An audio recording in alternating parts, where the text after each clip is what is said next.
All right. So welcome in, guys. Of course, since we haven't done a pod and who knows how long, we can't get started on time tonight either. It's probably Dylan's fault. Well, He's chasing down well a horse or something. that Um, was yesterday. trying to find another hockey puck. I don't know what's going on there, but welcome back, guys. Sorry for the delay in some of our productions here. Life happens, and life's hit a few of us. And as you see, we couldn't even get the whole crew in here because just stuff's going on. And we wanted to still get in here and give you guys kind of our thoughts on the season, the thoughts on some of the players, and we also have a special little tidbit on another Purdue sports that one of us actually attended recently. So, but first off, I want to thank our sponsors, Martin Vintage. Awesome t-shirts, vintage t-shirts, old school like bowl games that Purdue's gone to in the past. Awesome t-shirts. They're very comfortable. A lot Use of code, logos from the 20s when Russ was there. yeah, that I helped design. Yeah, definitely. Use code BXP at checkout for 10% off. Also follow them on socials. They just released a t-shirt that they're doing a pre-sale on. That's pretty cool. So go check them out over there. CBB Analytics also sponsoring us, giving us a premier membership to check out all things stats, all the things Frank loves and, some of us try to figure out and compute in our tiny little brains. But you can go and sign up for just a Purdue membership or just whatever school you'd like to check out. And then if you want to step it up, you can get a conference or get all college basketball. It's created by somebody that has worked in the basketball industry and creates it for coaches to study other teams. So it's very thorough, a lot of percentages and percentiles and just everything you could think of. It's got there stat wise. So go check them out. And Cincy Blitzboards, our longest standing sponsor, check them out on Twitter. They will work on you on designs. You can see Dylan's in the background. Mine's also behind me here. Oh, by the shoulder. There we go. They'll work with you on designs. They're very high integrity as they kept the design for mine unflawed, despite the guy's efforts to put things in there about me being old. We tried. So We very, tried. very good design. They shipped it immaculately. I'm pretty sure they could have dropped it off a 10-story building and it would have not been damaged. That's how good they packaged their These things stuff. are like they're not heavy to carry around, but they're heavy duty. Oh yeah. Oh yeah. Oh man, they're built real well. A good zombie weapon if something happens, you I got to don't know close wood, quick. but like I feel like mahogany is a good wood, but I don't think they're made out of mahogany, but it feels like it. I think you just made that up, but yeah, that works. Yeah, That sure, works. for Yeah. sure. I took wood shop in high school. I know what I'm talking about. So as I alluded to at the beginning, there's another sport that we've been following, especially one of us has been following particularly closely. And if you aren't aware, Purdue has a hockey team. You might not know it because it's not a scholarship program, it's a club program. So it's ran by students and participated by students that just love the game of hockey, love playing sports, love competition, because there's no scholarship in it for them. And, it's not the glory and the glamorous Purdue football or Purdue basketball program. But, Dylan, you got to see them up close and see them in action. And what were your thoughts, man? What did you Man, get to see? Who'd you get to talk to? it was so much fun. I'm a hockey guy.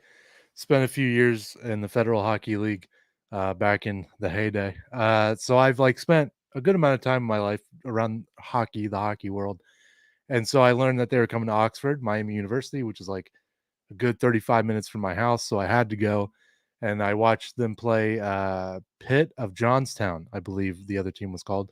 Didn't matter. They were terrible because the Boilers wiped the floor with them, scored a touchdown and then some on those fools. Anyway, Coach Just to be Matt, clear, you mean touchdown is in how many goals they scored. You're actually well, bad they at scored sports. 7. So, Okay. All right. like, Yeah, gotcha. I just wanted to make yeah, sure you weren't like so out of touch with hockey that you're yeah. like, No, they Dylan's hey, they scored Dylan's got not in out the here net. sugarcoating anything too. It's just like doesn't matter. They were terrible. They were. Yeah, They were okay. so bad. And let me Yeah. tell you, those kids, our guys, great trash talks. They can talk trash with the best of them. Very impressed by that. But no, Matt had me out. It was a great time. Had a few other Purdue faithful out there. I think I was one of 4, which is awesome. Pitt of Johnstown had the same type of thing going on. But I learned a lot about the guys, talking to the coaches, head coach Dave, Coach Matt, and Coach Mike. Coach Mike and I were in the Federal League at the same time, so that was pretty cool to talk to him about some memories from those days. These kids work their ass off, not only on the ice, but off the ice. They do all their own fundraising. All the jerseys you see them wear that are sick, they raise the money for all of it. Whether they sold the gold jerseys with the train tracks, I get mine this week. Can't wait. So these kids, like you said, it's not a scholarship thing. They're strictly playing because they love the game and it shows on the ice. They're a great team. some incredible passes, some incredible shots, well coached. I mean, it was really fun hockey to watch, and I really thoroughly enjoyed it. Kane, the goalie who was on the bench that night, who's going to be on, I'm doing a show with him and Ben Toby tomorrow night. It'll be pre-recorded. We'll release it later this week. And this puck almost got me in the dome, but Kane saved my life. So shout out to Kane. He deflected it, hit the glass instead of me, so I'm not showing up with a black eye or something. Not that we'd see it with the shades, but exactly. Maybe, I don't know, who knows. But anyway, head coach Dave, the assistant coach Matt and Mike that I met, they're awesome. The kids are awesome. Like I said, just a great group of guys. They play for the love of the game, and it was fun to see. They're having fun. I think that's my biggest takeaway from two big takeaways. They play because they love hockey and they have a ton of fun, and then on top of that, they run the program. Besides Dave, the head coach, these kids put in time and effort behind the scenes to have what they have as an equipment and stuff like that. And they travel all over the states. Like, it's not just they stay around Indiana, Ohio, Kentucky. They go everywhere. So it was really fun to learn about it. A little funny story. I'm talking to Matt, and one of before I was talking to Matt, one of the kids that was working there from Miami was like, "Are you with the hockey team? Or are you running socials?" And I was like, yeah, no, I am. Yeah, for sure. And so they kind of didn't ask questions when I was just walking around willy-nilly. So that was fun. They played at Goggin Ice Arena here or there in Oxford, which is a beautiful arena. I don't even think it's 10 years old yet. So it was a lot of fun, man. And those kids, what I learned of how much work they put into it, it meant even more. So I encourage alumni, fans, if you're ever on campus, students especially, if you're ever on campus and they're home or they're close by, please go watch them play. Those kids work their asses off, and they deserve the praise. They deserve the support. And hopefully one day Purdue will be a Big Ten hockey school, and which I think is what they want, which is what I want as just a fan. So in any way you're connected to Purdue, fandom, alumni, current student, go support the hockey team. They deserve it. They work their tails off, and they deserve every ounce of support they get. And I will sing their praises until the day I die. Yeah, we've got a supporter in the comments. The Noodle said, I Yeah, can he was attest there. to all of this. We had a blast watching them play at Miami the day after Dylan was there. So I yeah, know I it's didn't get to definitely meet the Noodle and his badass son. That kid's the best. Wish I could have seen those guys, but that Sunday the game was like 11, and I slept in. I'm not gonna lie. All right. there you go. There you go. Well, Well, Dylan, and I'm really sad I won't be able to join you in this interview tomorrow. But I'm really excited to hear it.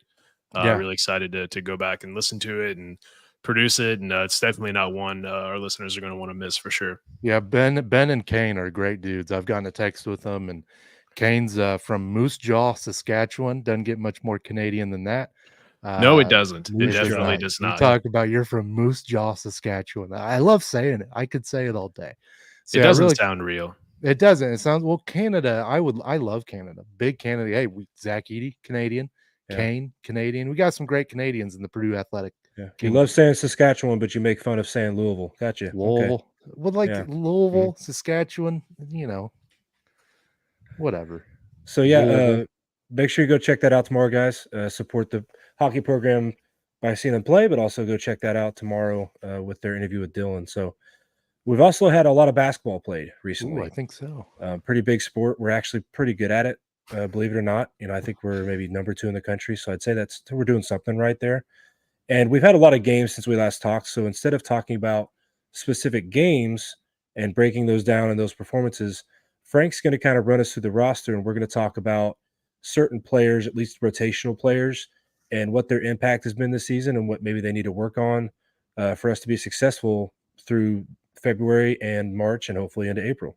So, Frank, Real you wanna go quick, and take that Vinny away? Sutherland liked the tweet that we went live. So, Vinny, come on the pod with Stu, will you? Jeez. Yeah, It's it'd be hard. great. Have your people call our people. Yeah. Anyway, sorry. Go ahead. Vinny opened an invitation.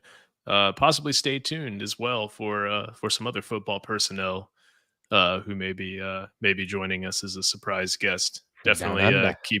keep your eyes open for that one. Yeah, so we're gonna start alphabetically. We're gonna work our way through. But let's start with Braden Smith. He's a guy who we had a lot of hopes for in the offseason. We felt like he was going to take a step from what we saw as a freshman. He played a lot of minutes as a freshman, over 30 minutes per game. Played fairly well, all things considered. He had some issues there kind of toward the end of the season. As we saw yesterday, his family was harassed by a Purdue fan, which is crazy. Absolutely crazy for me to think Insane. about. Yeah, Can I I would. real quick? That really that got me and I tweeted about it. If you're that fan and you happen to be watching this, why I hope you're not watching this. Take all your Purdue stuff, send it to Goodwill, never show your face again. You are the worst. Okay, all right, done. Yeah, because we Yeah. talk about, I want to say one more thing too. We talk about sure. on here, and we've mentioned it before, that as upset as you get as fans, and as much as we wear a loss as fans, nobody wears it more than the guys in that locker room. Oh yeah. Agreed.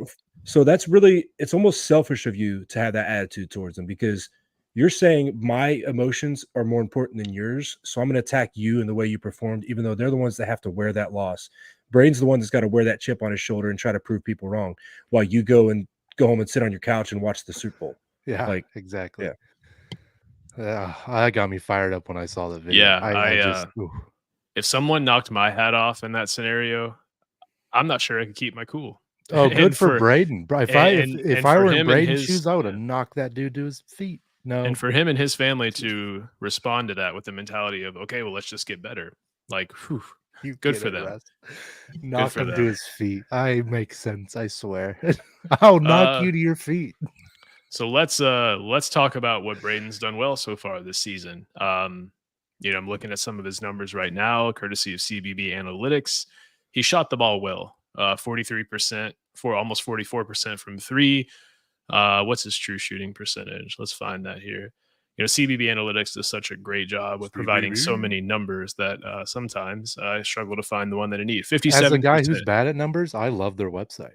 Yeah, 57% true shooting, which is in the 77th percentile. For anyone who doesn't know, true shooting is a metric that incorporates 2 points, 3 points, and free throws.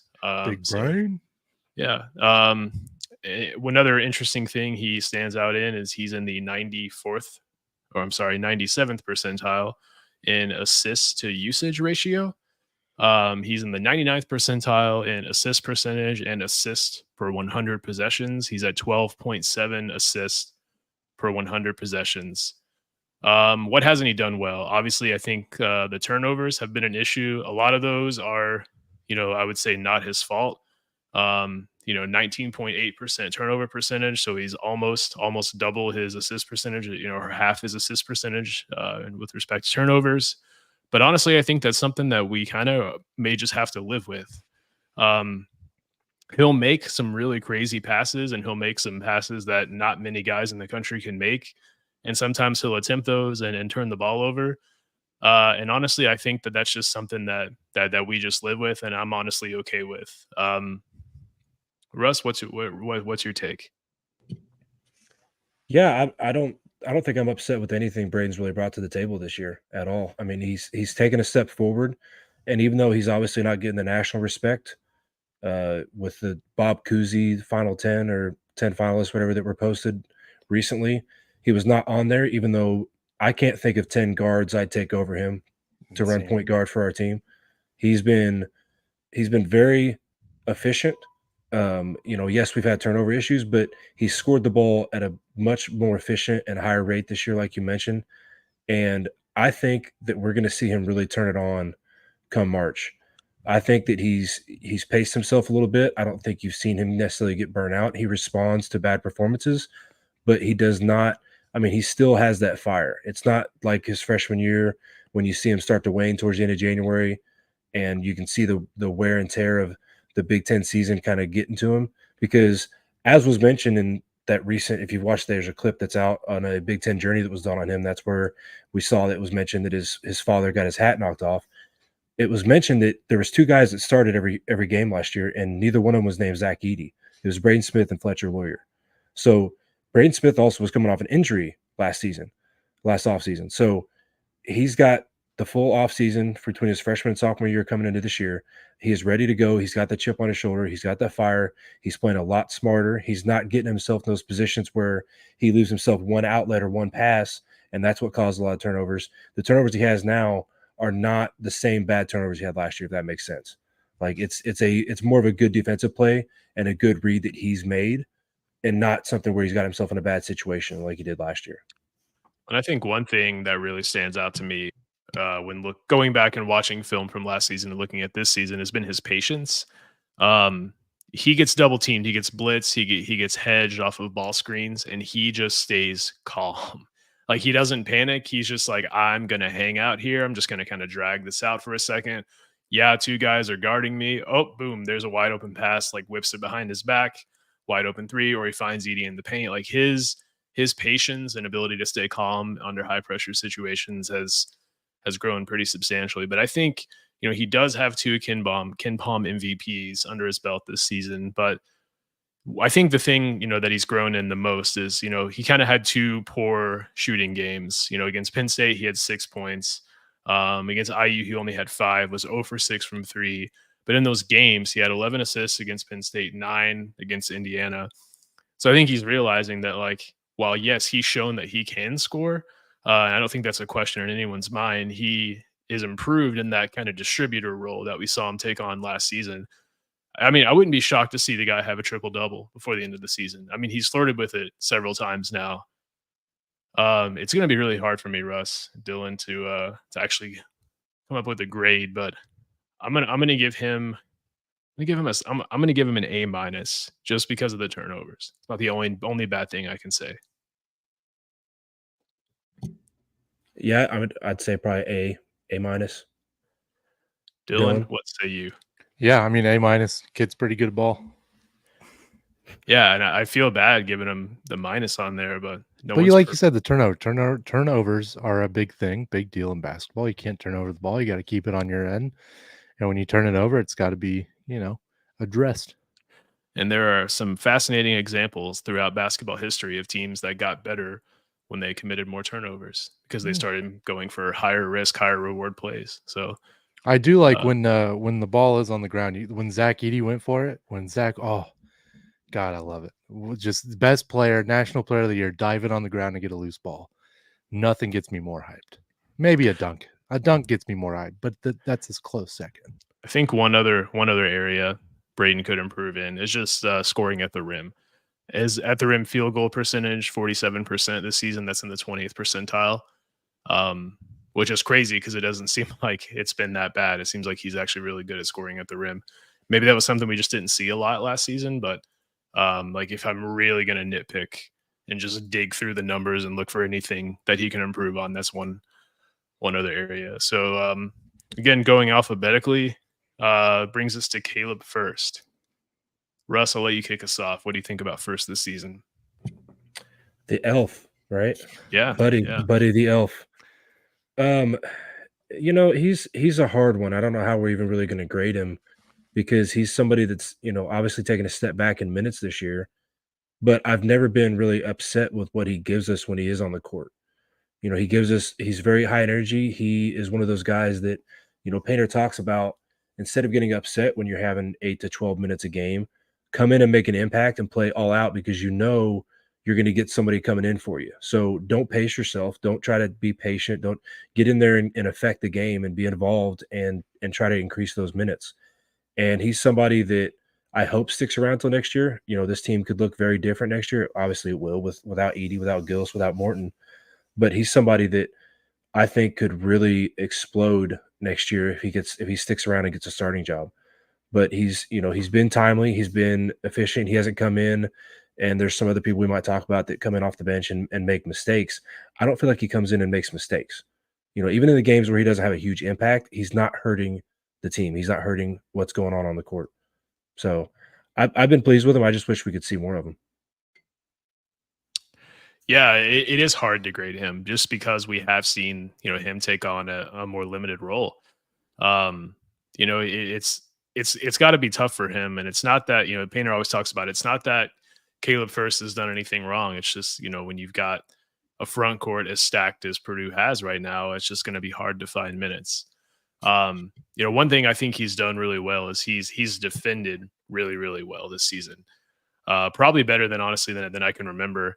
There's a play that I always think of where when we played Nebraska and he was defending Rink Mast, and Nebraska was running this sort of pin down into a handoff, also known as Chicago action, and Mast kept slipping to the basket, and he just walled up, like just put his hands up and just turned into a wall, and like Rink Mast wasn't going anywhere. And it was very clear that like the play design was for Rink Mast to slip it and for Tominaga to hit him on the roll, and First was just like, nope, I'm hanging out right here, and completely blew up that play. So that he does the things that that's never going to show up on a stat sheet. It's never going to show up in a box score. He does those things. He rebounds really well. I mean, he's in the 90th percentile in rebounds per 100 possession.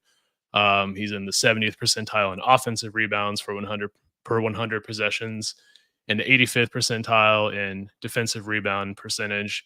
Not the most efficient scorer. Only 54% true shooting, which is in the 40th percentile.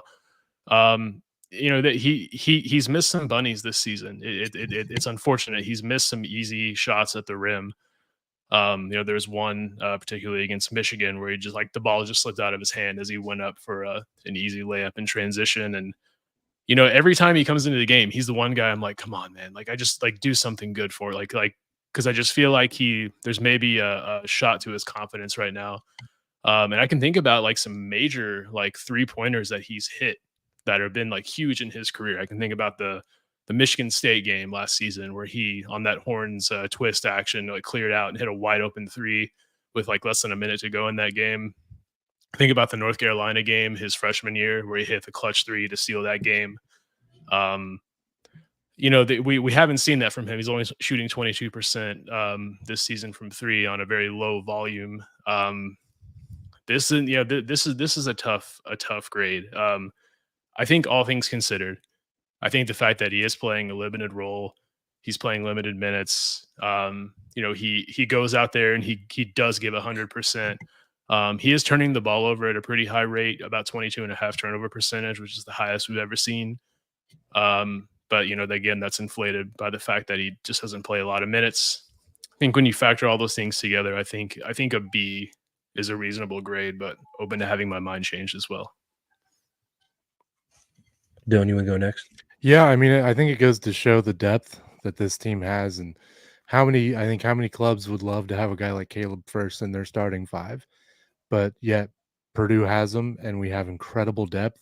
And if a guy gets in foul trouble, that we got a guy like him to come in and cover, which is a good thing, good problem, good thing to have. So, I mean, I'm a big fan of Caleb First, but yeah, it just goes to show that the depth that this team has.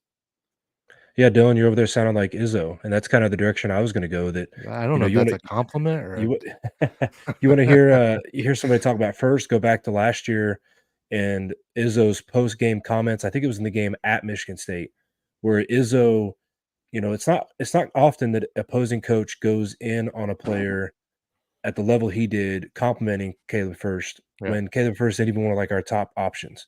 It's one thing for somebody to compliment Zach Edey or Braid Smith or Fletcher Loyer after a game where they had a big game, but he mentioned how well Izzo mentioned how well Painter has built this program and how guys play roles when they could go somewhere else and be a star. And he mentioned particularly Caleb First and the impact that he has when he's on the court and how he could start for 95% of the programs out there, but he's content playing the role at Purdue because Purdue wants to build something and they want to break through and get that Final Four and get that national championship. And so he's willing to stick it out to try to be a part of that history. Yeah. And he is somebody, like Dylan said, that, I can see his number getting called in February, in March, in a big moment. And if he has to play those big minutes because somebody like an Edey or a Trey Kaufman gets in foul trouble, I'm very comfortable with him being out there in that role. He's very talented. Like I said, he's not the kind of guy that he comes in off the bench and you're like, oh man, when are they going to put Edey back in? When are they going to put Kaufman back in? You're excited because you're like, okay, let's go, because him and somebody else we'll talk about probably next or soon here, Camden Heide, when they come in, they play up tempo as well. Like it's not like they come in and they manage the game until the A team gets back in there. they run it, and they have at many times have lengthened leads, have grown leads, and it's fun to see him on the court. It seems like he's switched roles with Trey Kaufman-Renn this year. In that last year, Trey Kaufman-Renn was kind of he was the spell to Edey. He was kind of the backup center. But this year, First is playing that role, and he's gone from 18 to about 10 minutes a game, and Kaufman-Renn's gone from 8 to 10 to about 20 minutes a game. So they've kind of flipped. But I do love me some First. I would say about B plus, maybe even for him. Thank you for the love there, OHIO pod. Yeah, Eric, we're talking basketball, and I know that's a foreign language to you Ohio State fans. So maybe, skip a few. I don't. Ouch. Eric, he didn't mean that. You're welcome here. I Anytime. meant it. No, You're no. talking to the you guy were that you went to welcome. the hockey game with? Eric knows I love him. No, I couldn't make it. The weather was terrible. Mm, I know, and I couldn't give unbelievable. Eric a big bear hug. I'm gonna. So Purdue plays at the Shoe next year, so we need to make that trip. and Oh hang out yeah, there. I will be there for sure. Yeah, That we'll sounds be like a there. great time. We'll be there, Eric. Okay, back to the real Well, sport. Back to Russ, basketball. your alphabetic prediction capabilities are on point because you are right, and that Cam Heidi is the guy up next. I've been very impressed with Cam Heidi this season. He seems to have embraced his role. He seems to understand that his job is to come in and play defense and hit open shots and rebound, and he does all of those things very, very well. True shooting, he's at 66%, which is in the 91st percentile. Assist to turnover ratio 1.25 in the 82nd percentile. He's shooting 48% from three as a freshman. Like what's not to like about the guy? He's one of the most entertaining players. Like his lob jams are amazing. They get the crowd hyped. They are just demoralizing to the other team. He's actually in the 97th percentile in percent of points which come on fast break.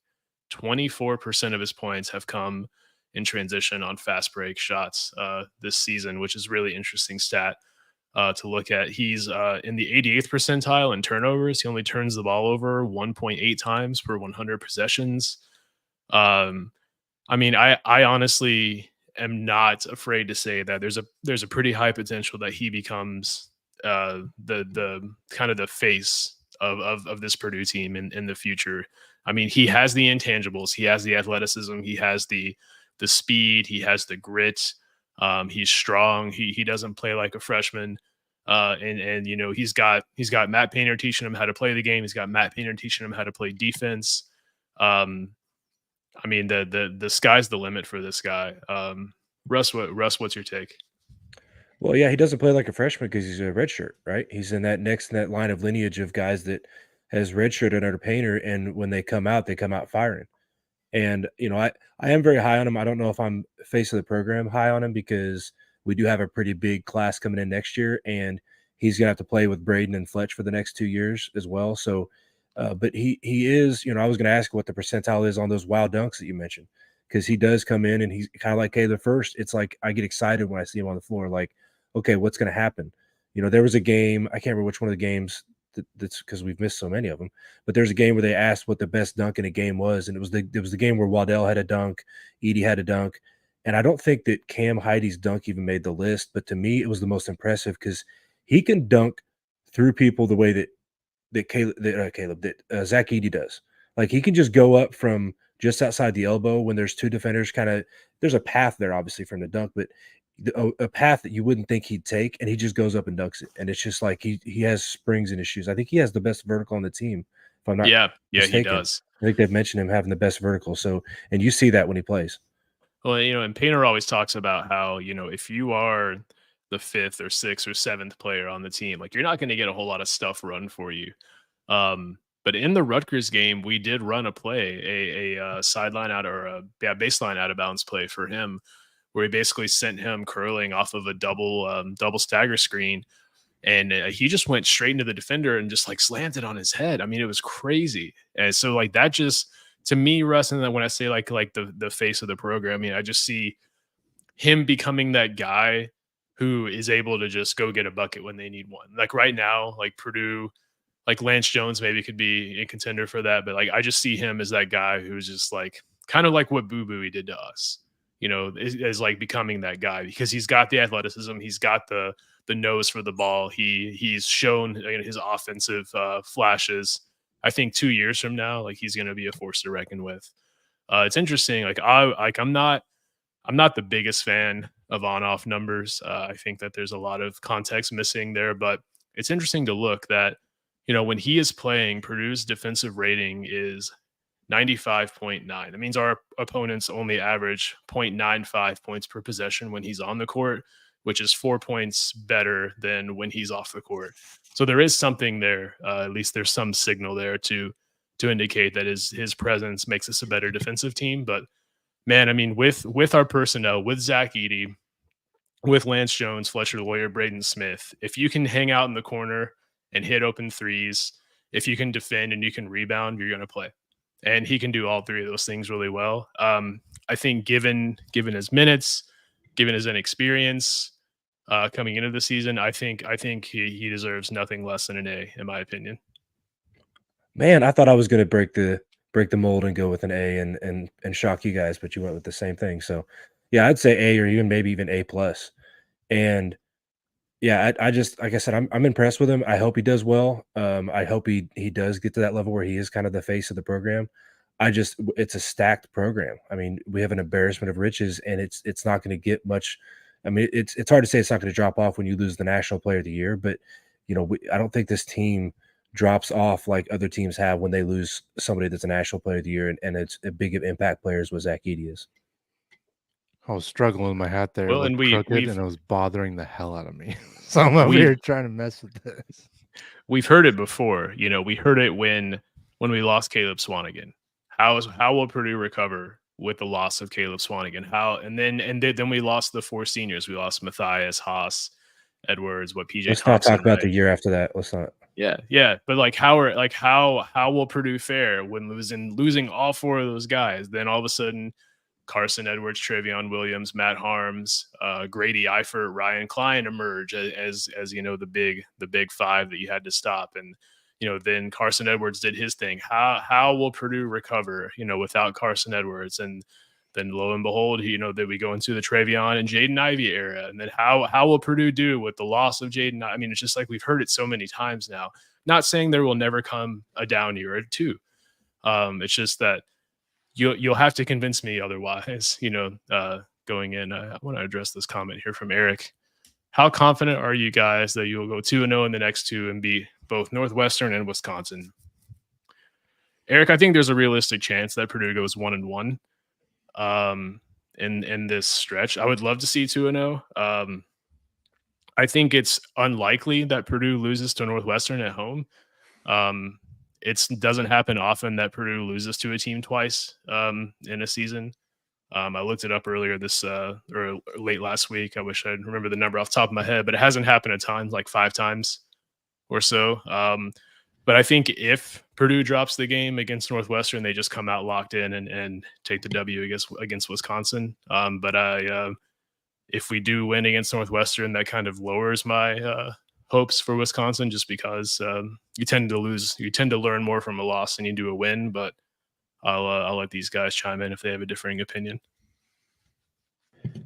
Yeah, I mean, it's hard to be confident in a Big Ten road game, period. And when you're playing at Wisconsin, who is now up to 6th in the AP poll, and they're leading the Big Ten, of course, I think it's tough. But I don't know that the game on Wednesday has much of an impact on this weekend, really. I don't think these guys are going to have any problem getting up for Sunday because they know what's at stake. Now, if you're talking about, if they're going to play at, say, like a Maryland or at a Nebraska or something, a middle-of-the-road team on Sunday, then I think it'd be a little bit harder to get that chip on your shoulder and go than what it would be for Wisconsin.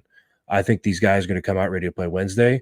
I think it's awesome that it's a Wednesday game and then into was it Sunday against Wisconsin, right? I hope it's Sunday because that gives us 3 days. It gives us Thursday, Saturday to get ready for Wisconsin. So I don't think that there's a hangover or that there is necessarily even a riding a high into that game either. I think they're going to be 2 separate games. But I would say maybe a 60% chance we go 2-0 is where I'd put it at. Boilers by a billion. Okay. I like it, Dylan. So this next player, it's going to be an interesting one. Next up, we have Ethan Morton, who at least up through the last month was one of the more polarizing players. It seems, at least in the Purdue Twitter world, people either back him wholeheartedly or they oppose him wholeheartedly. You don't hear about it nearly as much, I feel like, as you used to, Because he's not starting. Yeah, that's true. That's true, because he's not starting. That's a very good point. So looking at his numbers here, our fantastic sponsor, CBB Analytics, their website's fantastic in that it gives you the context associated with the numbers. So you can look at a number and you say, okay, well, his Ethan Morton's 3-point attempt rate is 61%. But is that good? Is that bad? Is that high? Is that low? Well, it shows you. So that's actually in the 80th percentile, which is really good. His assist to turnover ratio is 6. That's really good. That's in the 99th percentile. And it shows you green if it's good, and it shows you red if it's bad. And I mean, looking at the numbers, Russ, I see quite a bit of red here.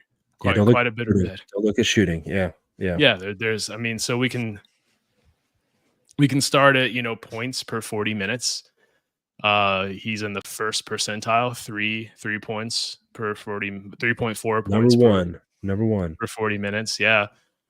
Field goal attempts per 100 possessions is in the first percentile. So, he's not really looking to score. So I think it's kind of unfair to look at his scoring numbers because, there's been an uptick in his field goal attempts in the last few games, but the majority of the time, it's like he's only looking to score if it's like a late shot clock scenario.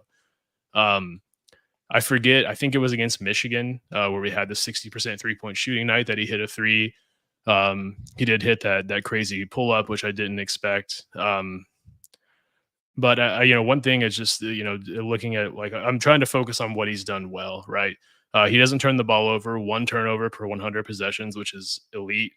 6.7 assists per 100 possessions, again, also really, really elite. Has a decent amount of steals, 2.7 steal percentage, which is really good in the 76th percentile. He is in the 100th percentile in assist ratio, which is really awesome to see. And again, I will be the first person to point out the flaws in on-off numbers, but Purdue is 6.6 points better per 100 possessions when Ethan Morton is on the court versus when he's not. So our opponents score 6.6 fewer points on average per 100 possessions when he's on the court, which is that's a huge benefit. So again, he's a guy who's going to play 100%. He's going to rebound well. He's not going to turn the ball over, and he's going to play solid defense.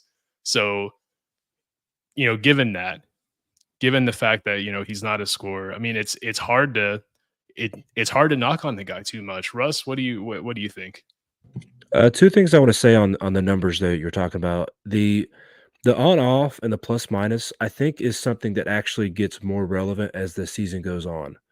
It's just something I kind of thought about recently. When you think about on-off for a particular game, it that really does highlight who were you on the floor with and who were you not on the floor with. But when you talk about over the course of a season, when there might have been different scenarios based off of injuries, the rotation changing, foul troubles, foul situations, I think the on-off is going to get more accurate and be a more useful tool as the season goes on. So it is telling when you're 2/3 of the way through the season, you look at Ethan Morton affecting the other team's scoring or your plus-minus in that way, I think is pretty huge. Another cool stat that CBB Analytics gives us is what's called the Hakeem percentage, which if I'm breaking it down correctly, it's the percentage of blocks and turnovers, like your rate of turnovers and blocks when you're playing defense. And he is in the 89th percentile at 4.7%. So 4.7% of the time he's on defense, he's getting a steal or a block, a game-changing defensive play. Yeah, so it's basically what percentage of that player's possessions result in a stolen ball or a block, effectively. So you just add block percentage and steal percentage, and that's Hakeem percentage, which I can only imagine is named after the great Hakeem Olajuwon. Yeah, it is a cool stat to look at, and yeah, he does jump off the page in that regard.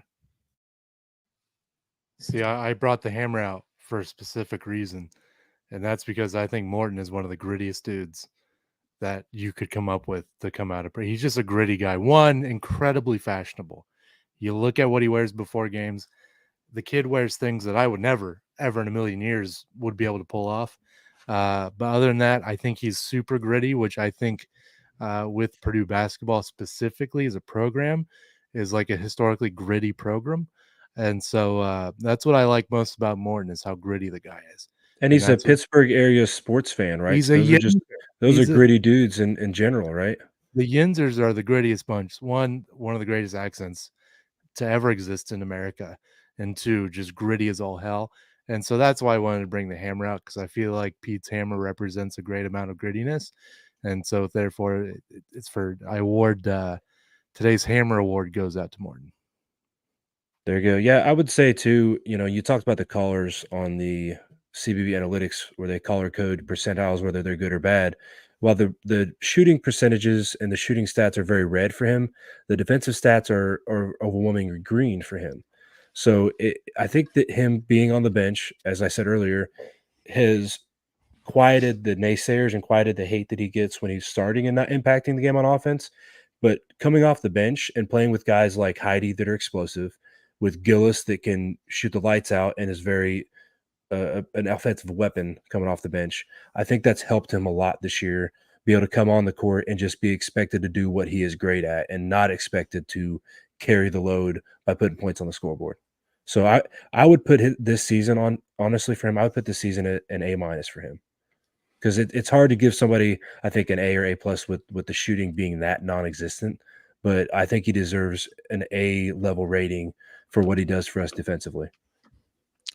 Man, I thought this is one where we might disagree, but I fully support that opinion. Dylan, what say you? What was that? What do you think, Dylan? What's your opinion? What's your grade for Morton, the gritty hammer dude? Oh, the gritty. I mean, grittiness. You gotta give him a B plus. I feel like it's good grit. Okay, if we're going grit, like I'm giving him an A plus on grittiness and coolness and swagger, as the kids say nowadays. But probably be a good B plus.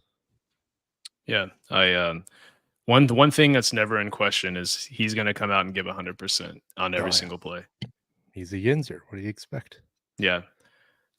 I love my Pittsburgh folks. I was gonna say, as a Steelers fan, you know all about he is a diehard Steelers fan. Him and I have lamented together this season for sure. Hey Russ, how are the Cowboys? Too soon, Dylan. Too soon. Who'd the Bengals lose to in the playoffs there? Listen, if Joe Burrow was alive, how about the Steelers? If he was not injured, we would be there this year, right now instead of the Chiefs. The Steelers lost to the Bills. Yeah, they lost to the Bills. So. Bills. I was hoping the Lions would make it. I love the Lions. All right, so continuing on. Russ. Yeah, Russ. So hopefully he comes back. Russ. Continuing on alphabetically here. This brings us to Fletcher Lawyer. Dylan, Fletcher's been awesome this season. On fire. Just where does he jump off the page in terms of numbers here? Interestingly, he's in the 93rd percentile in second chance points per 100 possessions, which is not something that I visually have seen or ascertained from his play. So that's kind of cool. Don't know for us if you knew that either. He doesn't foul. He averages 2.6 personal fouls per 100 possessions, which is in the 92nd percentile. 42.4% from three in the 90th percentile, 85% at the line in the 84th percentile. That being said, defensively, he's not great. We've seen teams look to exploit him a little bit defensively. I think about the Northwestern game. That was the matchup they were looking for, was the kind of Boo Buie on Fletcher Lawyer, or Fletcher Lawyer guarding Boo Buie, and Boo Buie just kind of had his way with him. But I think we've seen that improve really since that game. We saw Nebraska try to do the same thing. We saw Illinois try to do the same thing. Marcus Damask was kind of having his way with him earlier, but ultimately we found it didn't really matter who we put on. Marcus Domask, he was just going to go off anyway. Lance Jones had trouble keeping him under control. I mean, I really think back to this Rutgers game. Rutgers is trying to run that same Chicago action that I described Nebraska early in, where they run a guy off a pin down directly into a dribble handoff. Loyer was actually blowing up that handoff action really well without fouling, which I thought was really good. That impressed me quite a bit. One weird thing that Loyer, I don't know if this is schematic or if this is by design or not, but Purdue's been running a lot of Spain pick and roll, which for anyone who doesn't know is a pick and roll where you have a third player involved in the action who steps up and sets a screen on the roll man's defender. So if you think about Braden, Zach Edey pick and roll, Fletch will come up and set a back screen on Edey's defender and then usually pop out to the 3-point line for an open three. A lot of times they get the ball to Fletcher on the perimeter and he's pretty open. And instead of immediately letting it fire, he kind of hesitates and then throws it into Zach. And a lot of times we score off of it. But I would love to see him just like let it rip. I'd love to see him just like before the guy can close out, just let it fire. It's kind of my only criticism of the guy. But Russ, what do you think? Yeah, I hate to call him a defensive liability because he's not a defensive specialist. He's not a defensive guy. And like you said, when the teams are looking to exploit him, and so he's constantly having to defend some of these guys that are in the conversation for not just first team all Big Ten, but maybe first team all American, first, second team all American, it's going to make your defensive stats look worse, even if you're not necessarily a bad defender. If you're not elite and you're playing an elite offense, what do they always say? Bad offense or good offense beats good defense every day, right? Great offense beats great defense every day. So when you're not the defensive specialist and they're constantly switching to get you on that dude, it's going to make your defensive stats look worse. The one thing that worries me about him, and maybe some of the critical Purdue fans will agree with me here, and maybe I'll get some hate for this because I do love Fletcher Loyer. Love me some Fletcher Loyer. But the one thing that worries me with him come March and come the end of the season is, they always say shooters need to keep getting up shots, right, until they see something go in. But I really don't want to see him get in a game where he goes 1 for 11 and we lose by like 5 points. Like I don't want to see that. That's what worries me with him is I know his confidence is a big thing, and I know keeping him confident is huge for Purdue if they want to make a run. But if it's not there, I want to see him kind of distribute a little bit more, and realize that maybe it's not his night, that we don't need to keep shooting until we see one go in, because the rest of this team is talented enough that they can pick him up if he's having a bad night. Yeah, I agree completely. And I think there was a clip in one of the Purdue Creative videos, which have been awesome this season. There was a clip of, I think, Painter talking to the Loyer and basically saying, like, hey, keep shooting. Like, it's going to go in. As long as you're open, like, that shot's going to go in. And a certain popular college basketball podcast seems to have the opinion that, this team is going to go as far as Fletcher Loyer carries them, and that, like, when Fletcher Loyer plays well, Purdue plays well. When Fletcher Loyer plays poorly, Purdue plays poorly. I don't believe that to be true. You look at the Illinois game, he had 5 points, 7 points combined in the last two games. Or, I'm sorry, 7 points in each of the last two games. He did go 5 for 5 at the line against Rutgers. He hit 3 huge free throws there at the end of the game. But we've seen him show up in big games. In Arizona, the game that I was fortunate enough to be at, he had 27 points and they had 3 steals in a row in that game. The team, Arizona, was number 1 at the time. Like, he showed up in that game. Tennessee, he also had 27. It was 3 for 10 from 3, but 10 for 11 at the line. I mean, yeah, he's kind of had an up and down season in terms of his scoring, but I think that's just going to be our backcourt. That's going to be anyone who's not Zach Edey, really.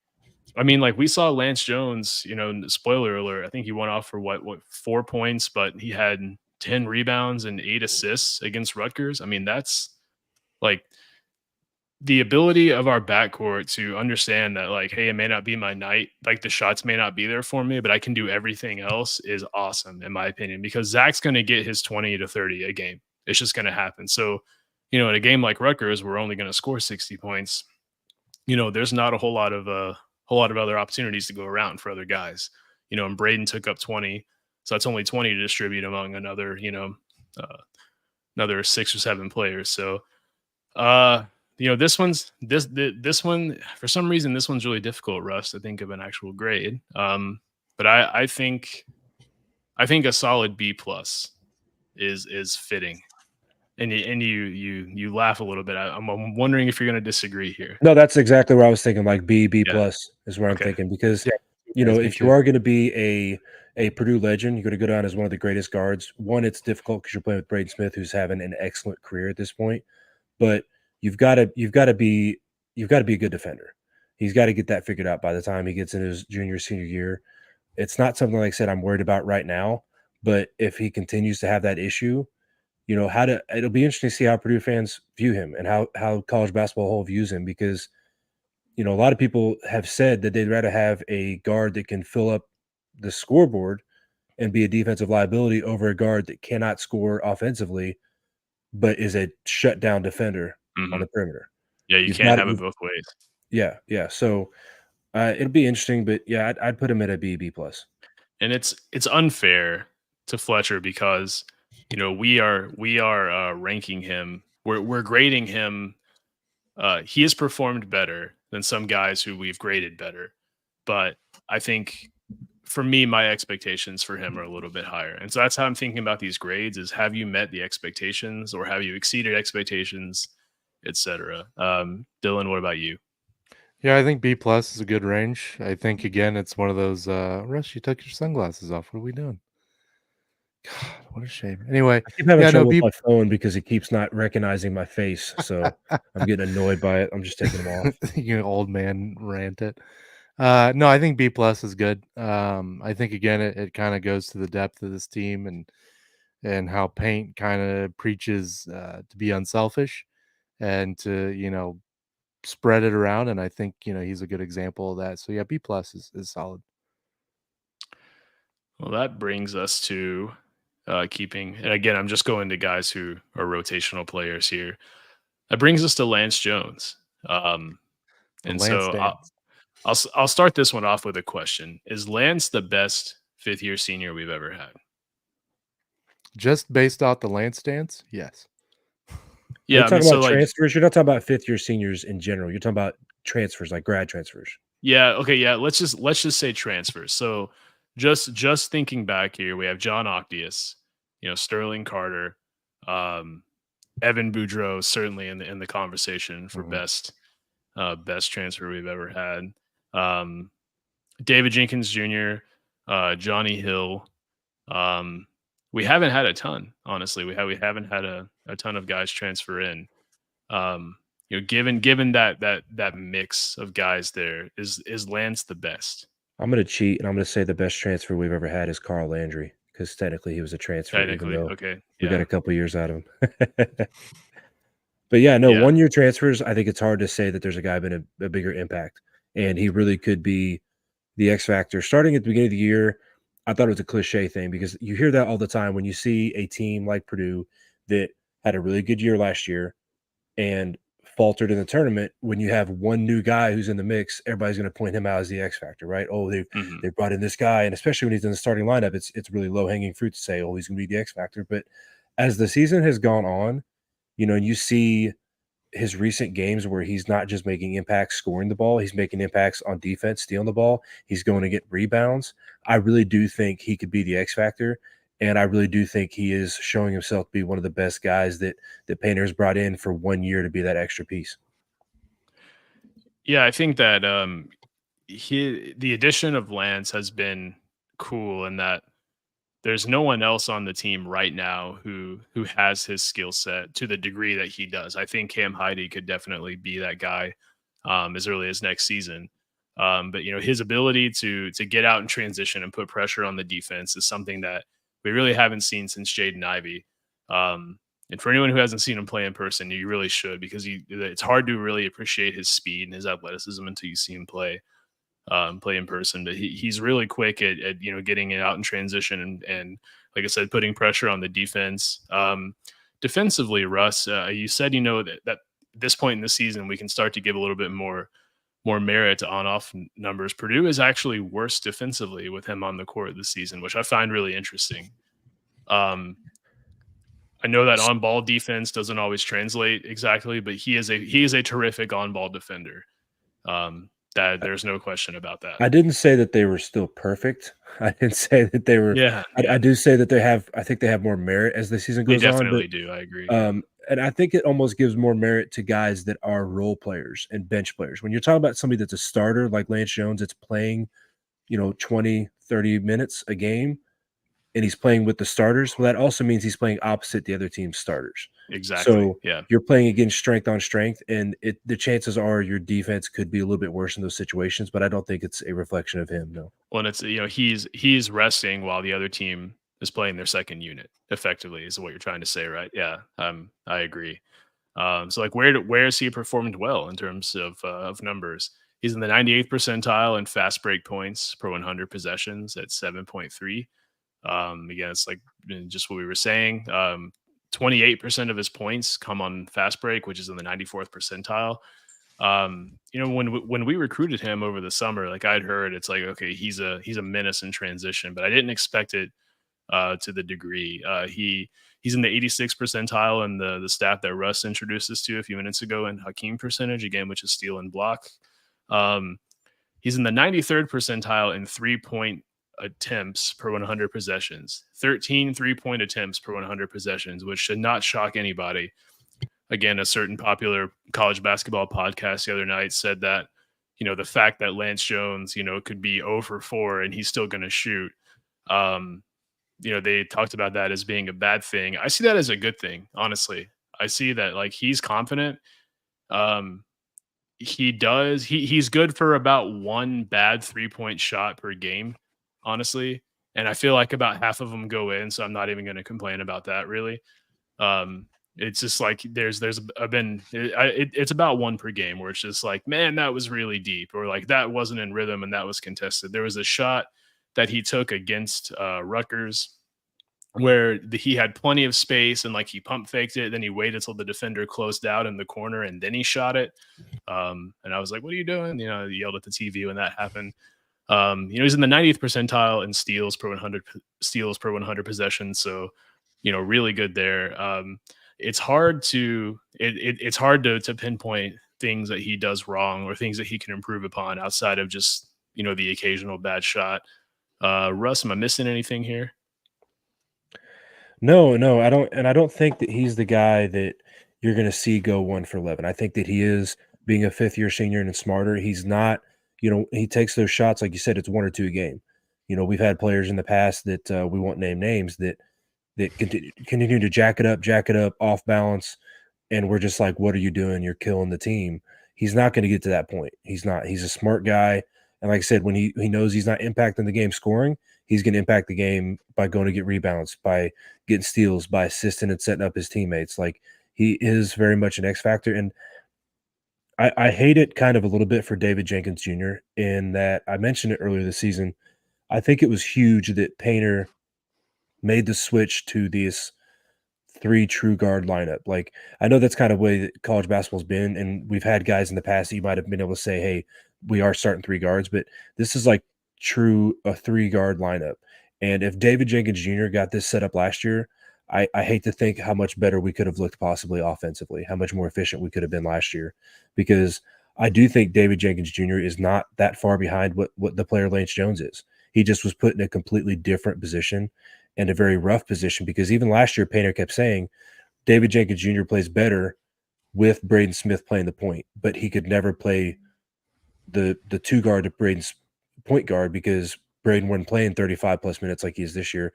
He was getting spelled by David Jenkins Jr. coming in to play point guard. So all that to say, yes, Lance Jones has been very impactful. I would give him, he might be the only A+ I would give, other than maybe one guy we might end with, but I would say A+.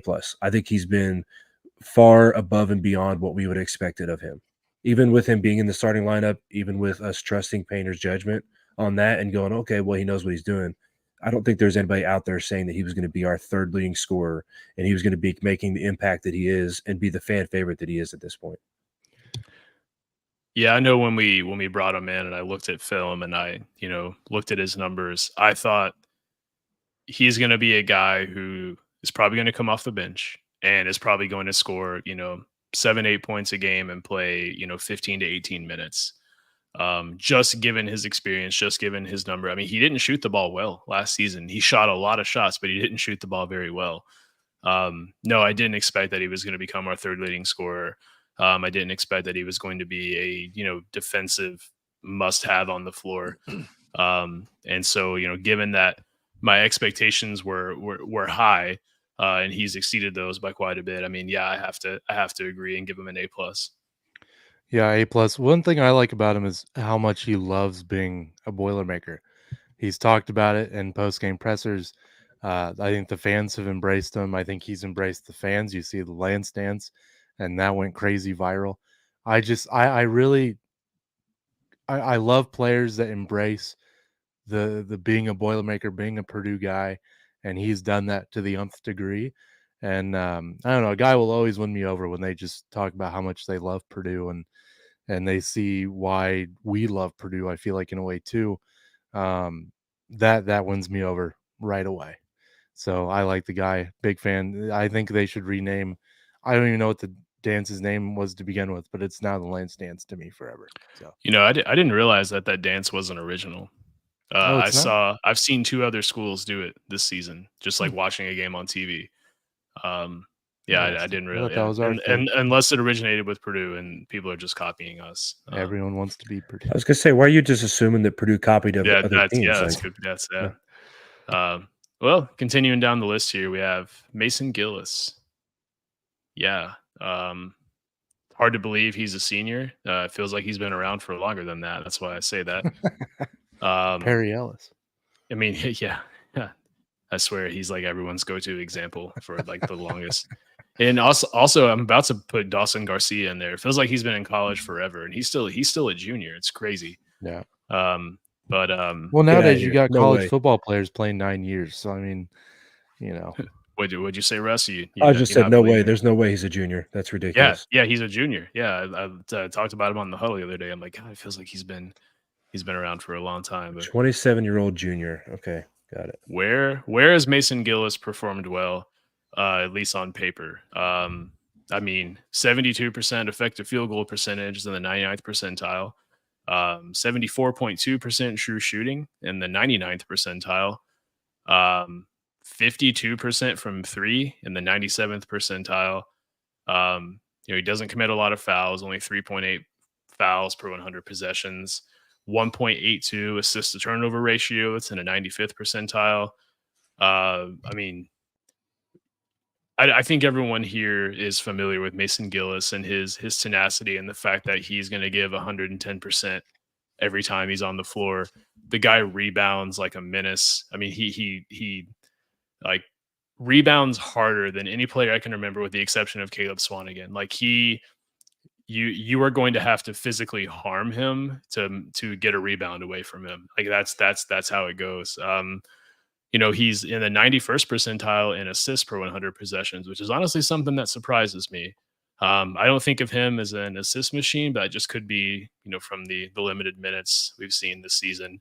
Again, he's another guy who started, 30-ish games in his career coming off the bench this season.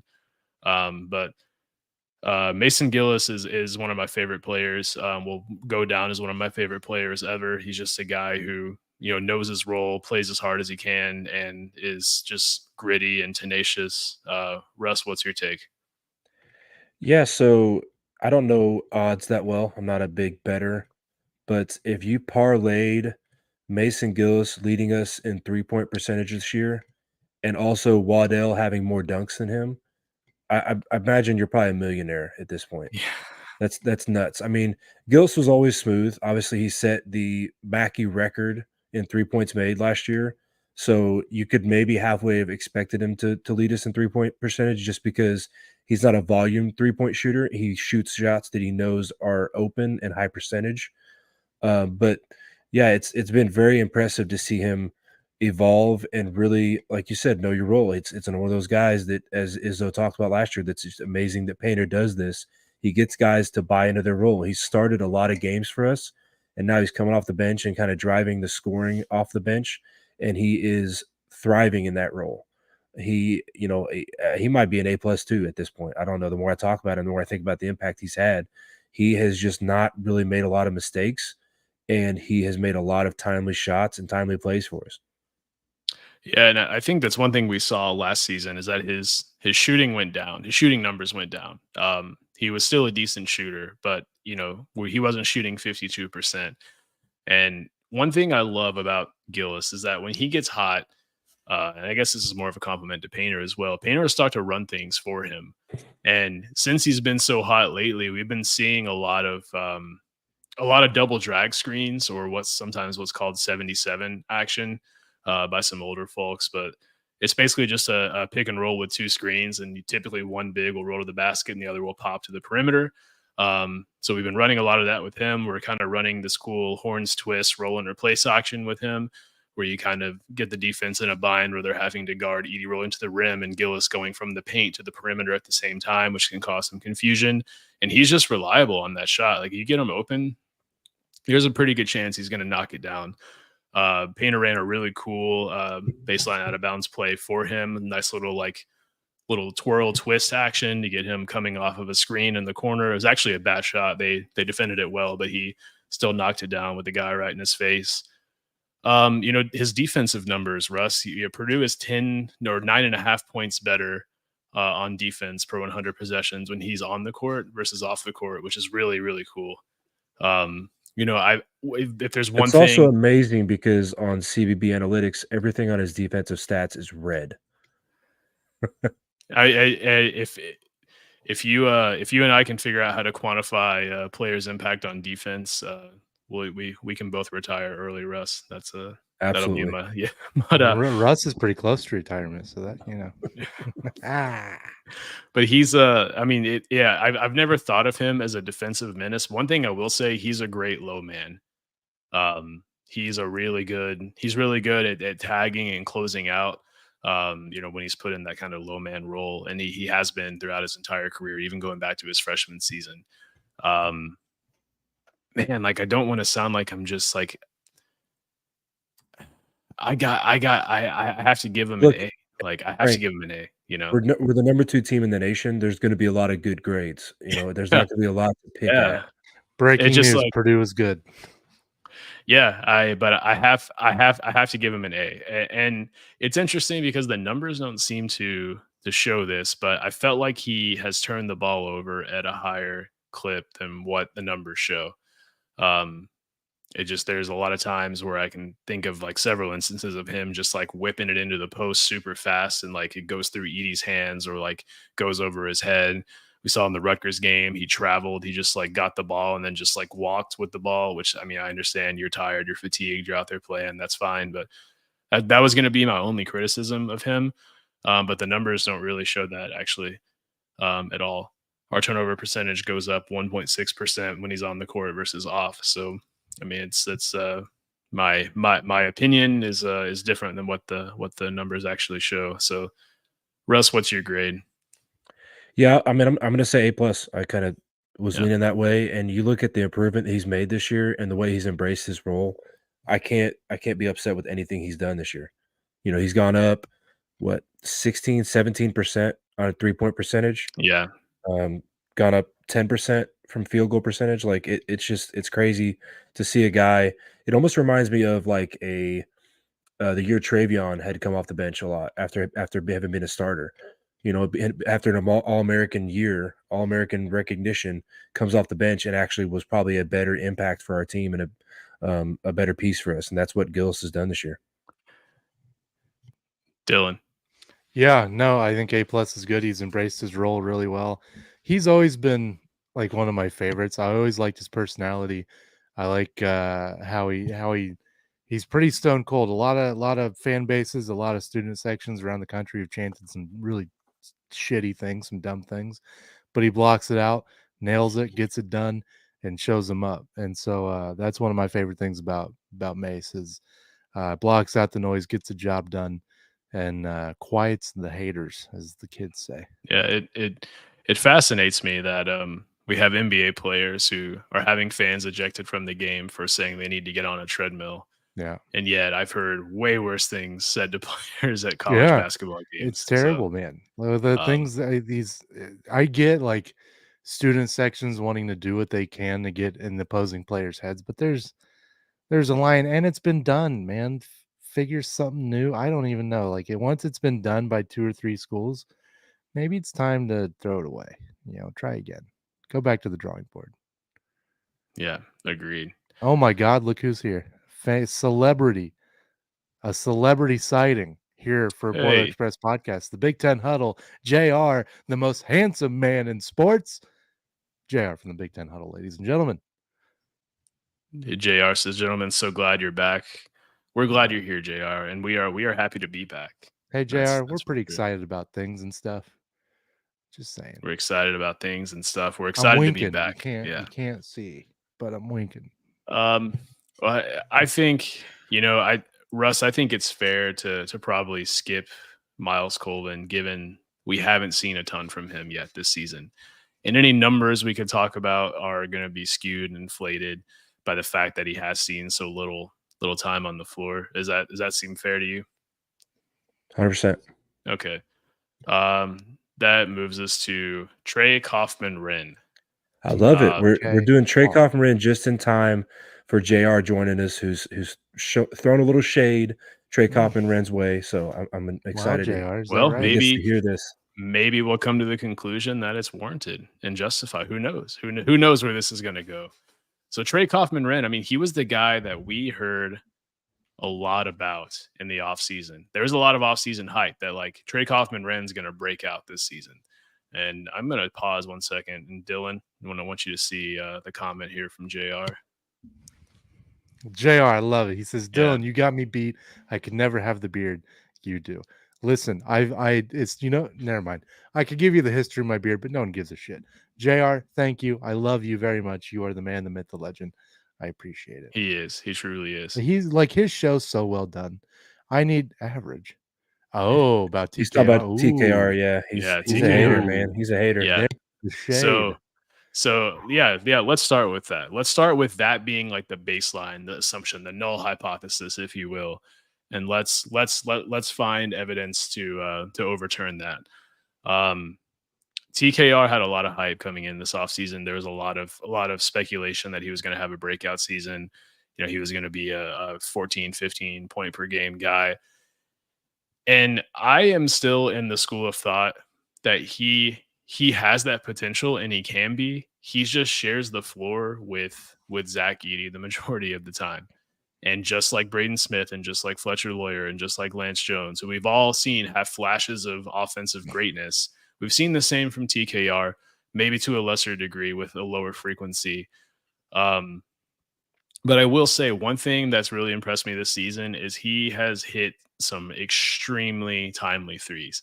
It was in one of the Maui games. I think it was against Marquette, right? Like it was like 2 minutes, no one scored. Like Edey was struggling to get the ball, and just like they find TKR on the perimeter and just like switch, goes right through, and like that just kind of opened up the scoring. And JR says, "LOL, he's above average, but it's not been his best lately." That I agree with. He's struggled a bit lately. There is a fantastic discussion in the Facebook group Boiler Diehards this week about him. He only had 2 rebounds. That was the only stats he logged against Rutgers. What's he doing on the floor? I think that's dumb, but it's definitely been a topic of conversation. He also had 2 blocks. Easy. He also had did have 2 blocks. That's true. Yeah, I mean, so he's a great rebounder. He's a great individual rebounder. That's one thing that jumps off the page in terms of his numbers.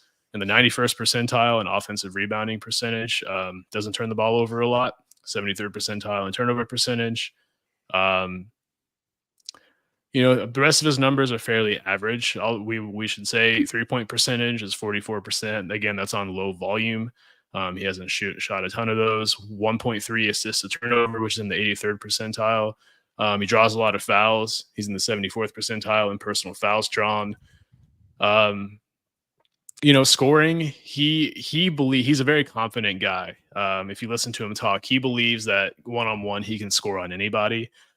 We haven't necessarily seen that yet. But I think, I did watch all of his games this summer, And without Edie, he kind of took over the game. He looked to be the number one scoring option. And I'll be really curious to see, how he continues to develop, because I do think the potential is there. I saw him play in high school and he was just absolutely dominant. The potential is definitely there for him. He just has yet to fully materialize. Russ Purdue is 12.7 points per 100 possessions worse defensively with him on the court. That's actually in the 4th percentile of impacts you can have defensively, just to give you the on-off number there. Russ, what's your opinion on TKR this season? Like I said, I never liked on-off numbers. Never liked them. Not a fan of them. But no, he is. It's hard to look at a guy and go, well, he didn't score any points, so he's not having an impact. Oh, he's obviously in a low, a bad streak because he's, averaging 3 points a game over the last 6 games or whatever. But he is in a position where he's not, like you said, when you're not one of the top 2 options in the Painter offense, you're not going to have anything drawn up for you. And when you're not a guard in a Painter offense and you're not having anything drawn up for you, you're not touching the ball a lot. It's hard to have a huge impact scoring the basketball. So he is a guy that when he's got his opportunity, when Edie gets in foul trouble or when he was hurt last year and TKR got the start, he has shown himself to be, like you said, the guy that you can run the offense through. And I think next year he is one of the top 2 options on this team. And you see a lot of people eat a lot of crow for what they're saying about him right now and what they've said about him this year. He is highly talented. Like I said before, he came out of high school. He was invited to the U19 team, the Team USA U19 team, but he got hurt and didn't make it to the camp, didn't make it to the team, and redshirted that year. And so he's only a sophomore, and he's been playing behind the best player in the country for his freshman and sophomore year. And we have seen when he gets the ball and run the offense through him, he is all Big Ten, and I would say borderline All-American consideration, and could be next year. So I am not down on him. I'm not upset with his lack of production as far as putting the ball through the hoop. But there's only one ball at the time that can go through one hoop at a time, and you've got 8 guys in rotation. And when you're talking about 2 guys, 3 guys dominating 75-80% of those looks, there's not gonna be a lot left for a guy like TKR. So I wouldn't give him more than like a B+ and A- just because he doesn't have the volume offensively. But I don't sleep on him. Do not sleep or sleep on him. Do actually. We'll see what happens. I invite that. And I think one of the best glimpses we saw of what he can do is that stretch in the Illinois game where Edie got into foul trouble and we had to play, I think, like 9 minutes without Zach. He took over that game.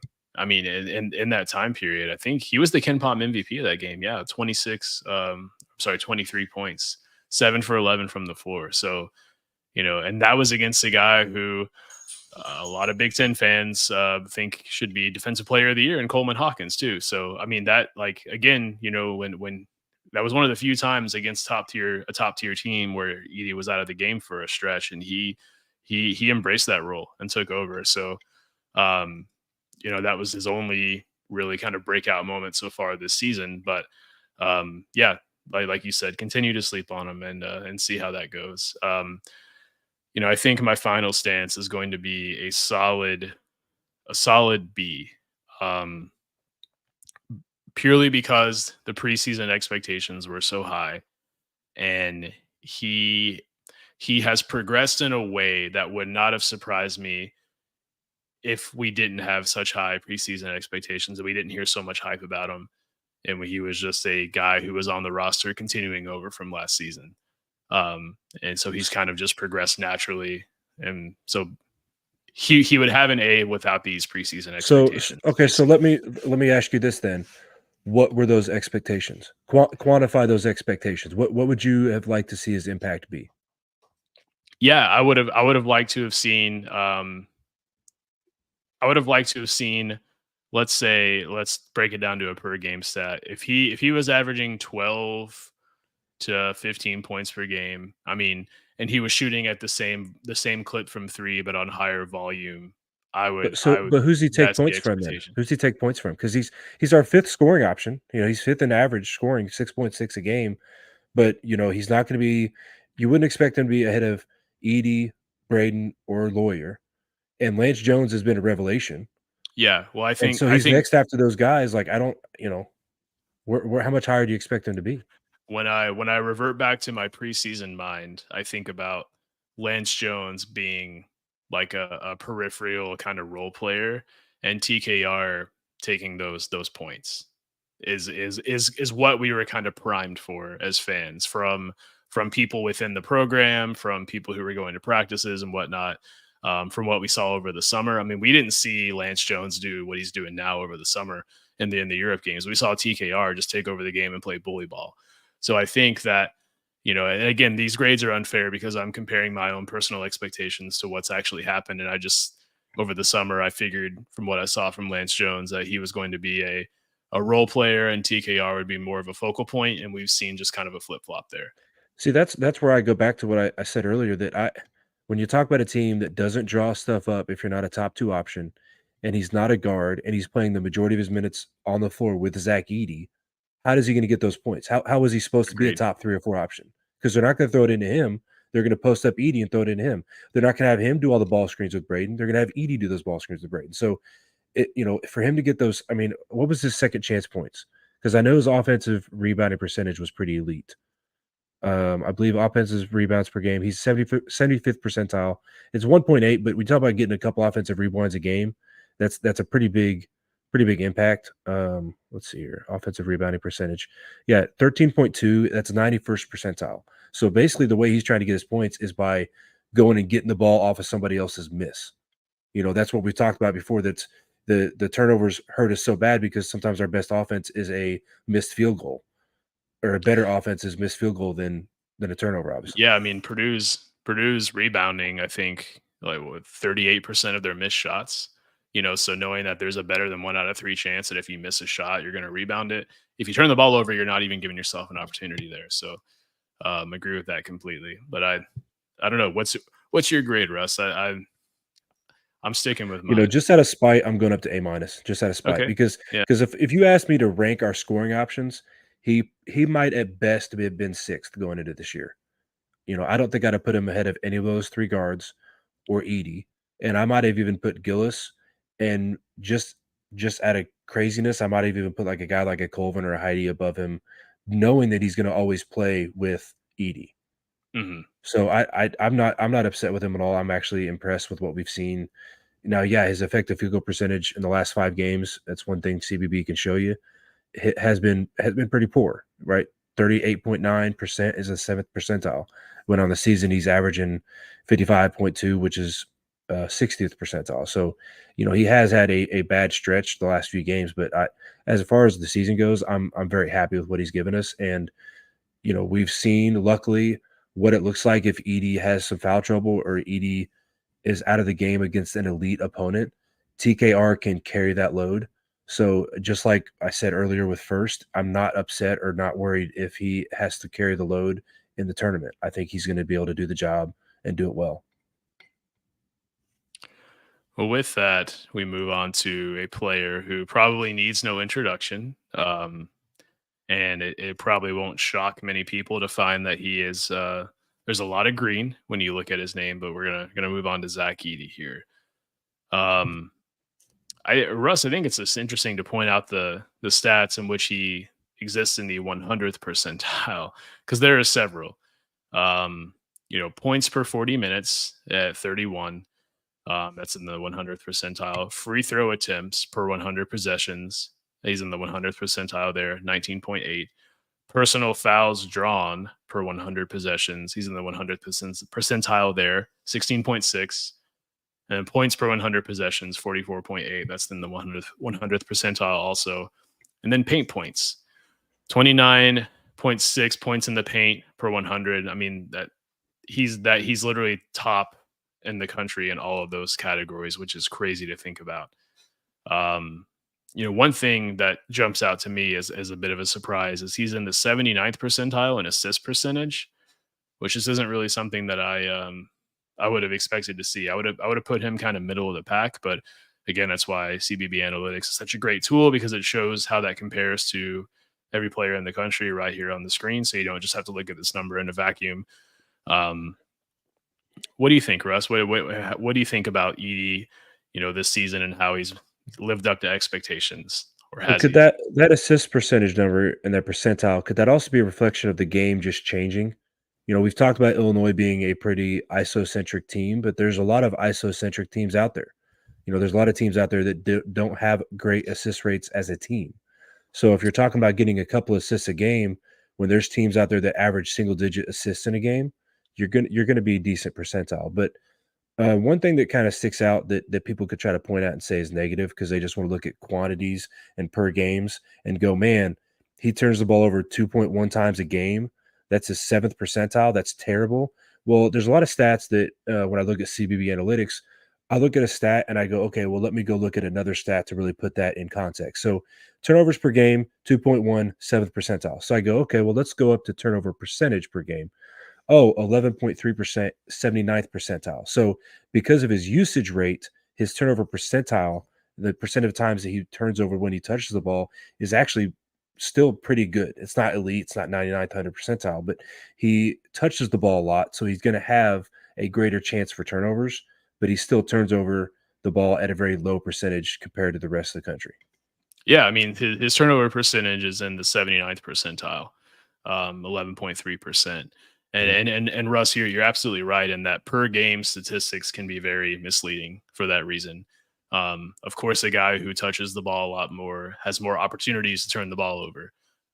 So 2 turnovers per game for a guy who plays 5 minutes a game is really bad. 2 turnovers a game for a guy who plays 30 minutes a game. Um, I mean, obviously you want 0 turnovers. That's unrealistic though, but it's not nearly as bad. So it's you made a good point during the Purdue Rutgers game this past weekend when they were saying, well, Rutgers has 8 offensive rebounds compared to Purdue's 3. Well, it's like, well, Purdue had made a lot more shots, so there's like a lot fewer opportunities for us. So like just individual numbers are void of a lot of context for that reason. Um, it's interesting to look at his Hakeem percentage, as we've defined tonight, is in the 88th percentile. I guess maybe Purdue has been spoiled. His block percentage alone is in the 93rd percentile, but I don't consider him to be an elite shot blocker. And maybe that's just because we've had guys like AJ Himmons, guys like Matt Harms, who are in the elite of the elite level. I consider him to be a good shot blocker, but again, the numbers here don't or show that he's actually a very good shot blocker. Did that surprise you at all, Russ? No, because blocks are not a common thing in this game. Guys aren't wanting to foul. The guys aren't wanting to foul out. And, when you get 2 or 3 blocks a game, you're going to be pretty high up there percentage wise. So, I think the Hakeem percentage isn't really even fair because he's in the sixth percentile in steals per game. So, Yep. to try to bring in steals to the equation, it kind of just lowers his numbers. But, he's a guy that he is very smart defensively. That's something he talked about last year as well. That's I think a big change in his game was learning not how to not foul, right? Painter talks about when he came in to Purdue, he couldn't stop elbowing dudes in the head. He couldn't stay on the floor because he couldn't stop fouling. This year, especially and last year even, he doesn't play aggressively on defense. So that's where maybe you could be surprised that he has the number of blocks that he has. But he is very smart about when he goes for the block, and a lot of it's on help defense. He doesn't when he's post defense one on one, he is hands up, trying not to get in foul trouble, and the fact that he's just a massive human being makes it hard to score on him one on one. So yeah, it can be surprising, but I think to me it's not because, like I said, it's kind of like the assist percentage or assist numbers. If you have 2 or 3 assists a game, you're going to be elite nationally because it's just not a common statistic. So yeah. Yeah. Yeah. It's interesting that a lot of his blocks, most of his blocks come from behind as well. I can think about a play in this past game against Rutgers where I forget the name of the player who it was, but tried to isolate Edie. Like got Edie to switch onto him, and he called everyone off and try to take him straight to the basket. And Edie like looked like purposely let him go by him, and he went for the layup, and he just smacked it like into the fifth row. Um, and I thought that was pretty funny. I mean, I think it was a sophomore, the guy who tried to drive in on him, but Most of his blocks come from behind, and that's why people who complain, oh, well, he commits more foul. He really doesn't. There's a lot of times where I wish he'd actually get a little bit more aggressive on defense, but he just puts his hands up, he jumps straight up, and he just creates a barrier. And if you're going to score over that, then so be it. That kind of seems to be the way he plays. He plays defense, but Yeah, I think I've talked about that on when I go on the Big Ten huddle and talk to other people about Edie. Is that people love to celebrate and almost kind of laugh and be like, "Oh man, they scored on the 7-footer," when they do like some kind of wraparound reverse layup or right, something. And it's like, well, yeah, because he doesn't play aggressively. He doesn't try. He doesn't want to get in foul trouble. He knows that just making the shot difficult is a better defensive play than putting you to the foul line and giving you 2 free shots at a point. hmm So yeah, it's you can't have one without the other. You can't sit there and say he never fouls, but then be like, oh, he got scored on. Wow, is he not a great defender or what? Like, can't have it both ways. yeah. His defense is purely just I'm going to make the highest target for you to shoot over possible, and if you make it, fine. I'll just go dunk on you at the other end of the court. But yeah, I mean, with all that said, I mean, it's looking more and more likely that he will win National Player of the Year again. Um, I mean, it's hard to give him anything other than an A plus, Russ. Maybe you have a differing opinion, but what do you think? No, I think it's A+ all the way.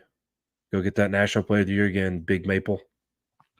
Yeah, I think that it's pretty much inevitable at this point that he'll take that down. I mean, it's crazy. I think he scored 2,000 points. Like I've been at multiple games where players get their like 1,000th point, and a lot of those came during their senior year, and he's doubled up on that. And I think back, I'm like, when did he score 2,000 points? Like it's Well, and crazy to think considering about. too that he only played half the games his freshman and sophomore year, Yeah, right? because that was He averaged less than 20 minutes a game for the first 2 years, and he still hit 2,000 points. the big thing going into last season. A lot of criticism was, okay, Trevion Williams is gone. Can Zach Edey play more than 15 minutes a game? That was what everyone was saying, and he came in and said, yes, I can, and I can put up the same per possession numbers that I was doing when I played 15 minutes per game, which just blew my mind. And yeah, he continues to blow my mind. And I love this kind of swagger that he's developed that he plays with. We saw several times with Cliff Amore, who I have a ton of respect for, is a fantastic player, was kind of get into his face after he scored on him, and it was like and one, and Edie just smiled and just like nodded and just smiled, and it's like, okay, yeah, and just like he's kind of that like speak softly and carry a big stick. We have seen him get a little chippy at times, but I love this confidence and this swagger that he plays with. It's pretty fun to watch.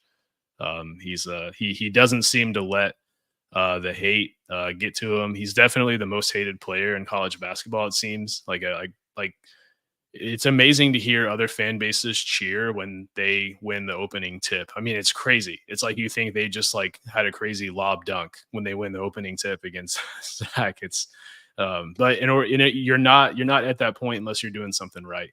It's just like you said in the post IU game interview. It's like they hate me because I'm good. And it's like, I'm glad you see it that way because it's the honest truth. But Well, with that, Russ, yeah, let's so we definitely had a lot of pent up energy and thoughts without recording for a few weeks now. So we apologize for the long hour and a half. Maybe we'll break this up on Spotify or something and give it to you in the digestible segments.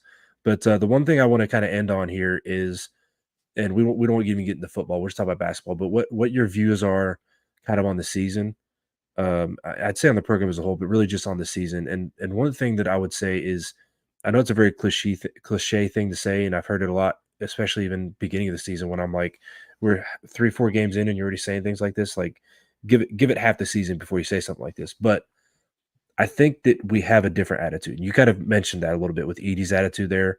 I think that we are exhibiting a little bit more of a championship attitude of we have a chip on our shoulder. We're here for a mission, and things aren't going to phase us the way they might have phased us in the past. Like I talked about how the players wear loss more than we do. I don't know if that's the case with like the Northwestern or the Nebraska game. I don't. Like, I think the players obviously wanted to win those games. I'm not saying that they don't take that loss hard, but I don't think it's one of those losses where in the past they might have freaked out and go, we need to fix this or we need to do that. It is a different team with a different attitude this year. And I'm not necessarily saying that the the results can be different in March because it's hard to win in March. It is. It's hard. You got to have a lot of things go your way, but this team is not the same team, and this attitude is not the same attitude around this team this year. Yeah, I mean, in terms of where we are, on the season and as a program, that there is a difference.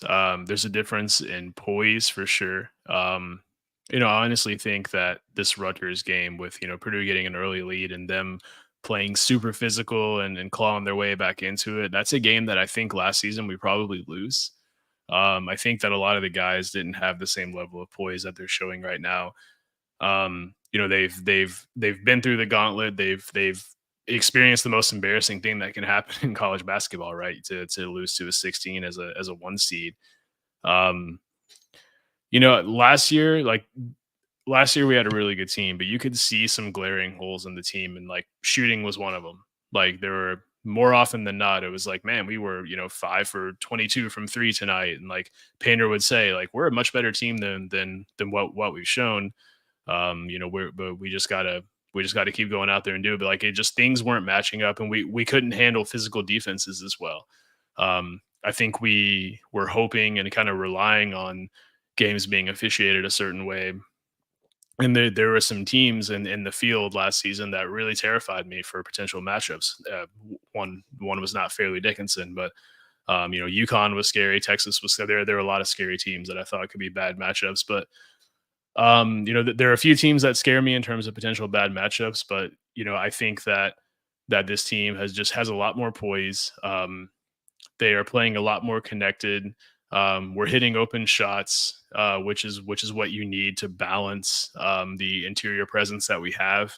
Last season, if Purdue wasn't hitting threes, you could double, triple Zach the entire game, and that's we saw it. We saw that's how we lost to Fairleigh Dickinson. But I think that I'm not going to sit here and predict a deep March run or anything. I'm just too scared to do that. But I think that the maturity level is much higher on this team than we saw last season. After the Northwestern game, I watched the player interviews and I expected to see a lot of anger and frustration, and everyone just seemed like even keeled. And I was shocked by that. Typically, Edie's pretty mad. He's pretty like irritated after losses, and he was just like, "I'm just ready to play another game." Like he didn't seem phased by it. And I think you just understand that like Purdue didn't do a ton wrong in that game. I mean, yeah, they had 15 turnovers, but like again, that game went into overtime. 4 were in overtime. So you take those away, it's not a terrible game, but like Northwestern just hit a bunch of really good, really tough shots, and Purdue missed some open shots. And same thing at Nebraska. Like there's no recipe for beating Purdue other than just hit a lot of really tough shots. And I just think that our playing style yields a lot less variance than it did last season, both offensively and defensively. And I like how I feel good about this season's team. Yeah, I won't predict a deep March run either, but I will say that I pity whatever team we do play in the first round, because I felt like last year, even watching the game, the attitude was kind of like, well, a lot of one seeds have had close calls with 16 seeds where maybe at halftime the game's tight, and even maybe late in the game the game's tight, but then the one seed pulls away and maybe gets like a 10, 12, 15-point victory. And it kind of felt like that's what was going to happen, that they weren't really Yep. even taking it fully seriously. I don't think that Yeah. happens this year, and I wonder if Painter even calls the dogs off against whoever we play as a 16 seed or 15 or whatever we end up as. But I think it could be a game where we put up over 100 and we show up with a very business-like attitude, like we're not taking whoever we play, wherever we play lightly this year. Like we are going to research the crap out of it. We're going to play smart, and we're not going to take any possession for granted in March, period. Agreed. Yeah, like I said, having experienced the heartbreak and the embarrassment that comes with that. I mean, Russ, what's the first thing someone says when you get into an argument with someone from another fan base on Twitter? Yeah, no, talk to me in March. Yeah, talk to me in March. Talk to me in March. Yeah, What Fairleigh double-digit seed are you going Yeah. to lose this year? Yeah. Oh, yeah. Yeah. So But speaking of bad teams, I don't know. We've already gone almost an hour and 40 minutes. I don't know if we have enough time to talk about how bad Ohio State is. So JR will have to maybe do that another time. But he did chime in here. It says, "I can't believe how bad Ohio State is. LOL, looks like the worst team in the Big Ten the last few games." It's hard to argue with that. I did yeah. see that they lost. Would they play Illinois tonight? Is that right? I mean, keeping track of so many games, I honestly forget. But it kind of got away from. But I'm watching that game against Northwestern. I just felt like Northwestern hit a bunch of really tough shots, and I don't know. Northwestern looks like a totally different team at home. So yeah, they did lose to Ohio State, 87-75. They lost to themselves. They're so bad. They lost to Ohio State. Ohio State lost to Illinois tonight. Sorry, getting my words mixed up. No, you're good. You're good. Hey, we've gone late. We've gone late. We've gone late. Yeah, I don't think a 12-point loss, even though it is at home, a 12-point loss to a team that in Illinois that could make a Final Four run. I don't think that's the worst performance they've had this year. But you don't want to see a double-digit loss at home. Ooh, Sonny from the top ropes. Sonny from Illini Cast chimed in and said, "Hi, JR. Hope your evening went well." And JR says, "Y'all can talk about good teams so much. Hard to talk about the bad teams too." Yeah, I mean, we've covered some of the teams we played. We've covered the Jacksonville Dolphins, right? That was a fun one to cover and preview. Yeah. Yeah. One cool thing that came from our time at Big Banter and even continue due to the huddle is you start to look at a lot of other teams and you look at a lot of things that other programs go through, and it makes you put a lot of things in perspective. Even the week that we lost to Nebraska, you talk about the top 10 had like 9 losses that week, the top 10 in the AP. So we weren't even the only one that week, let alone to ever happen. So I do appreciate that. I appreciate what you do over there at the Big Ten huddle, JR, and bringing up Ohio State to say, hey, look, it could be way worse. Yeah, it definitely could. But you got anything else, Russ, Frank? let's go ahead. No, I say we go ahead and wrap it. We've kept everyone for an hour and 40 minutes. Maybe this does become 2 episodes, or maybe we just put a warning at the beginning. But thank you all for tuning in. It's been a while. Like Russ said, we've all been dealing with some change and some things going on internally that we're still sorting out and working through. But all good things. Good things are gonna come. Stay tuned for some announcements here in the near future. Going to be some really exciting things happening under the hood right now. But yeah, one more shout out to Martin Vintage, who's been an awesome sponsor for us. Again, use code BXP for 10% off at checkout. Huge shout out to CBB Analytics. Without them, this episode would not have been possible, or it would have been a lot harder, let's say. And Cincy Bliss Boards has been awesome. They've done some really cool designs for us. Definitely check them out. It's a really fun game, something you're definitely going to want to check out, and they can do some really awesome custom designs. Russ, unless there's anything else, they can end it with a boiler up. Yeah, well, also check out the hockey show tomorrow night. Yes. I don't know if it'll come out tomorrow night, but we'll have that interview.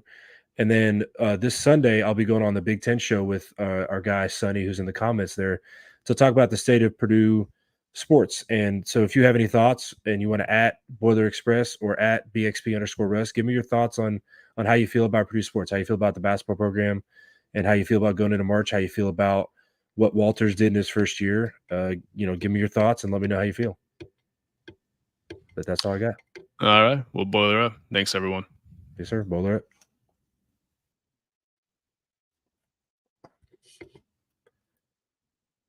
Oh, dang.